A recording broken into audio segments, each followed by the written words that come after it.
আসসালামু আলাইকুম কাকা, WhatsApp, this is air. Welcome back to my channel with a new another brand blog video. Right now আমি আছি BRDC farm, আর এটি হচ্ছে মধুপুরে। মধুপুর টাঙ্গাইল জেলার এমন একটি উপজেলা যে উপজেলায় আপনার সব কিছু আছে।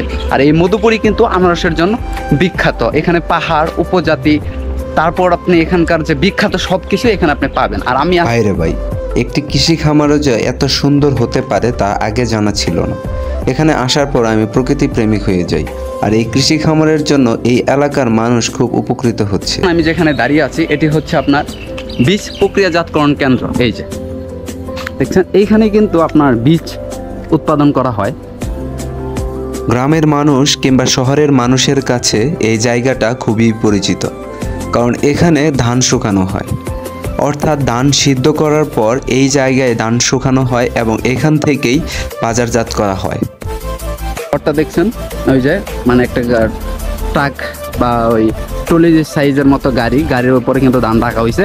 ওইখান থেকে আপনার ধানগুলো সিদ্ধ করা হয়, সিদ্ধ করে এখানে এসে ধানগুলো আপনার শুকানো হয়। এখান থেকে শুকানোর পর এগুলোকে আবার বাজারজাত করে। চারিদিকে সবুজ মাঠ, বিশাল দিগন্ত আর ধানের গন্ধে মন ভরে যায় এখানে আসলে। এখানে সবুজ আর সবুজ, মনে হবে এক টুকরো সবুজের রাজ্যে বসবাস করছেন আপনি। অর্থাৎ 500 একর জায়গা জুড়ে কিন্তু এই ফার্মটা।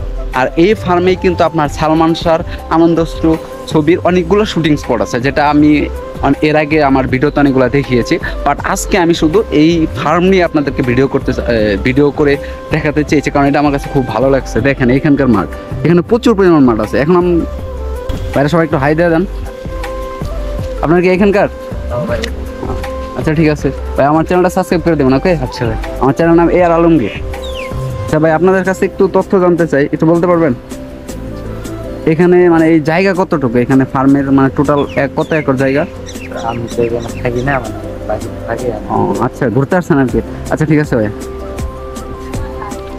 তো এখানে আসলে সবাই অর্থাৎ ঘুরতে আসছে আমার মতো ট্রাভেলার দূরে। আমাকে বলে এই দিক দিয়ে প্রবেশ করবেন, আমি কই লোক। যাই হোক, এরকম মাঝে মাঝে বিনোদনের প্রয়োজন আছে, তাই না?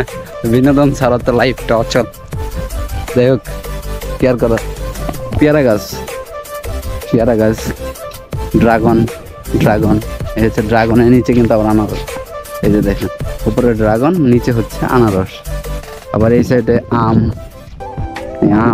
তারপরে এখানে কিন্তু অনেকগুলো আমের নিচে আবার আনারস। ওই দেখেন, আমের নিচে আবার আনারস। তারপরে বড়ইয়ের নিচে আনারস। অর্থাৎ আনারস প্রত্যেকটা জায়গার নিচে আনারস আছে। আবার এই যে আনারস, আবার এই সাইডে দেখেন, এটা কি গাছ, এটার নাম আমি জানি না। তো গাইস, আপনারা যদি জানেন তাহলে অবশ্যই আমাকে কমেন্টের মাধ্যমে জানাবেন। এই যে এটাও আমি জানি না কি গাছ। একটা নতুন ভবন হচ্ছে, যে কোনো একটা কৃষি খাতের জন্য ইউজ করা হবে। আমরা যাব ওই সোলার প্যানেলের কাছে,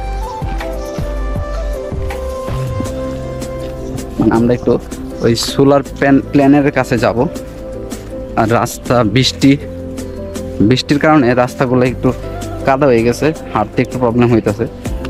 কিছু করার নাই, এভাবে আমাকে যাইতে হবে হেঁটে হেঁটে। দেখেন আমাকে কোন দিক দিয়ে যাইতে হইতেছে। আসলেও অনেকে মনে করে যারা ট্রাভেল করে তারা হয়তো খুব ভালো থাকে, বা এটা আসলে একদমই না, কারণ আমরা যাযাবর লাইফ কাটাই। দেখেন, যাই ওইটার কাছে যাই, আমাকে দেখতে হবে কারণ লক টক করে দেওয়া রাখছে। এই যে প্ল্যান, এটা হচ্ছে আপনার সোলার প্ল্যানগুলো। এখানে এরকম 2টা সোলার প্ল্যান দিয়েছে, মানে এইটার মাধ্যমে বিভিন্ন বিদ্যুৎ উৎপাদন করা হচ্ছে। আর এই বিদ্যুৎ দ্বারাই কিন্তু এই লাইট কিংবা বিভিন্ন সেচের কাজেও মনে হয় ব্যবহার করা হয়। এই হচ্ছে সেই সোলার প্ল্যান দ্বারা। তবে আর এখানকার যে পরিবেশ, ফলে বলতে গেলে তো এক কথায়, আমি এটা কি বলবো, কয়বার বলবো, ধারণায় প্রকাশ করা যায় না। আপনি এখানে এসে একটা জিনিস ফিল করতে পারবেন, সেটা হচ্ছে প্রকৃতির সৌন্দর্য আপনাকে টানবে, কাছে আনবে। আর যারা ভ্রমণ পিপাসু লোক, তাদের কাছে এরকম প্রকৃতির সৌন্দর্য আসলেও সুন্দর। সো এ পর্যন্তই ছিল আজকের ভিডিও।